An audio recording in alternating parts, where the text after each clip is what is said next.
Welcome. This is Psychological Exit Ramps, Episode 2, where people quietly reclaim their thinking.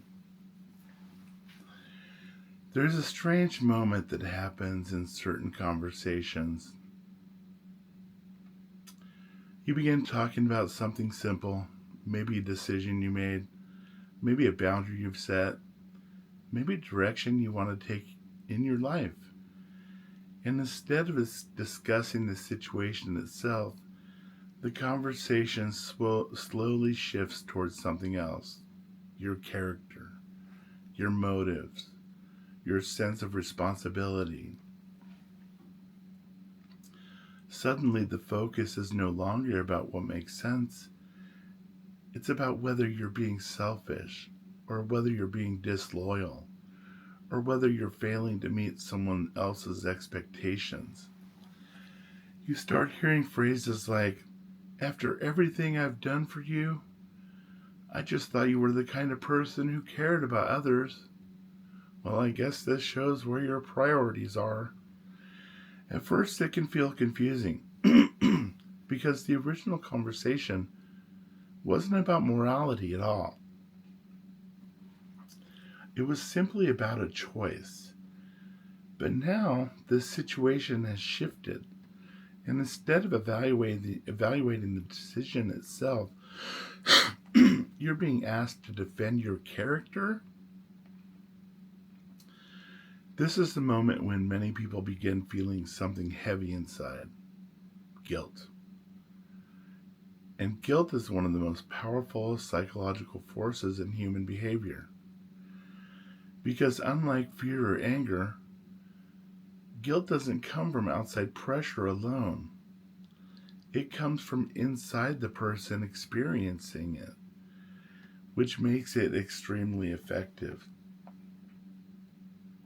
Guilt is not inherently negative. In healthy situations, guilt plays an important role in human relationships. It helps people recognize when they've hurt someone. It encourages repair. It promotes empathy and accountability. But like many psychological mechanisms, guilt can also be weaponized. And when guilt becomes a tool of influence rather than a signal of genuine harm, it turns into a powerful form of behavioral control. The mechanism is surprisingly simple.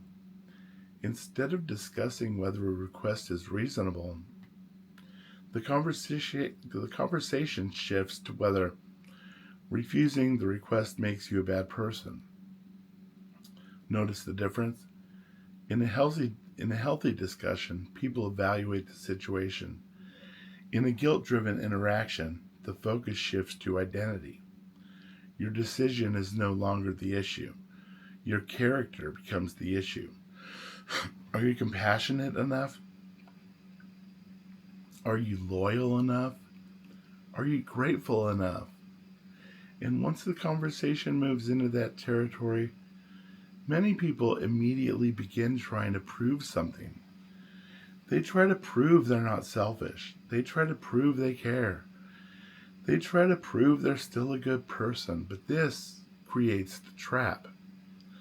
Because the moment someone starts defending their character, they've already moved away from the original question, which was simply, does this request make sense? Instead, the conversation becomes about restoring moral approval. And restoring approval often requires compliance. People begin agreeing to things that they never intended to agree to, not because the situation makes sense, but because the emotional discomfort of guilt feels unbearable. Humans are deeply wired to maintain belonging, and guilt threatens belonging. It suggests that your behavior has violated the expectations of the group, which triggers an ancient psychological alarm. If I lose approval, I might lose connection. So people adapt. They say yes when they mean to say no. They change decisions they had already thought through. They abandon their own judgment in order to restore harmony. And the person applying the guilt may not even realize what they're doing. Many guilt driven dynamics are learned behaviors.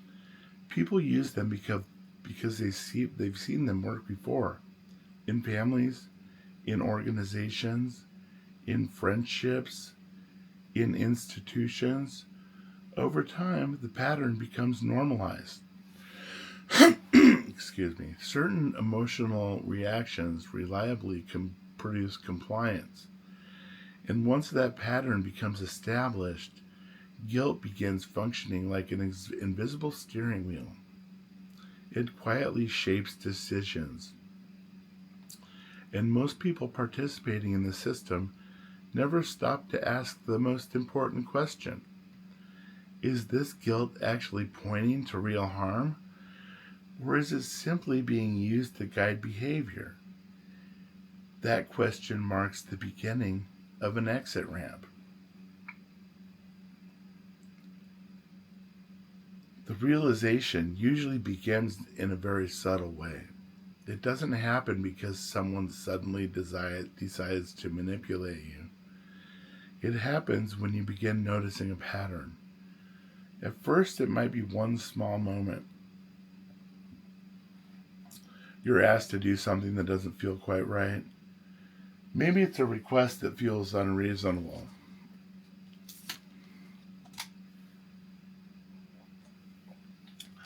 Maybe it's something that conflicts with the boundary you've set. So you pause. You hesitate. You begin thinking it through. And almost immediately, the emotional tone of the situation shifts. The conversation stops being about the request itself. Instead, it becomes about how your response makes someone feel. The emphasis moves away from the practical question and onto the emotional consequences of saying no. Suddenly, phrases appear that seem unrelated to the decision itself. You're making this really difficult for me. I guess I just expected more from you. I didn't think you'd put yourself first like that. At first, you may not notice what's happening. You simply feel the weight of the emotion, and that weight produces a familiar internal response. You begin trying to fix the discomfort. Maybe you start explaining yourself. Maybe you try to reassure the other person. Maybe you start readjusting or adjusting your position just a little to reduce the tension. But over time, if you're paying attention, something interesting begins to emerge. You notice that the emotional pressure appears before the conversation about the decision has even finished. Sometimes it appears immediately, almost automatically, as if the expression of guilt itself is meant to guide the outcome. This is the moment where many people begin to see the structure of the interaction more clearly. They realize that the emotion being introduced into the conversation is not simply a reaction, it's functioning as a lever designed to influence the direction of the conversation. And once that possibility becomes visible, you begin noticing the same pattern appearing in other places. You may remember conversations from years ago that suddenly make more sense. Situations where someone seemed deeply hurt by a decision that was actually quite reasonable. Moments when you changed your plans, not because you believed the change was right, but because the emotional pressure became overwhelming. You start to realize that the discomfort you felt in those situations wasn't necessarily coming from your own rules. It was being introduced into the interaction. And once you notice that, something very important begins to shift inside your thinking. You begin separating two different things that previously felt identical: genuine moral responsibility and emotion, which is used as an influence. Genuine responsibility comes from understanding that your actions have caused real harm. Influence through guilt, on the other hand, often appears before any harm has actually occurred. It appears simply because someone wants a particular outcome. This distinction can feel almost shocking when you first recognize it, because many people have spent years responding to guilt without ever examining whether the guilt itself was justified. Once the pattern becomes visible, you start asking a new question in situations where guilt appears. Instead of immediately reacting to the feeling, you pause and you ask yourself something simple. Is this guilt pointing to something I've actually done wrong? Or is it being used to guide my behavior? That question is the beginning of the exit ramp. When someone first notices guilt being used as influence, their instinct is often to react immediately. They want to defend themselves, explain their intentions, prove that they are still a good person. But ironically, that response often strengthens the very mechanism that created the pressure. Because guilt operates by pulling you into a moral courtroom. Once you're inside that courtroom, the conversation is no longer about the decision itself. It's about proving your character, and that is a game that can continue indefinitely. The real exit ramp begins with a quieter shift. Instead of defending yourself, you pause and return to the original question. What was the decision about in the first place? What was the request? What were the circumstances? And what actually makes sense here?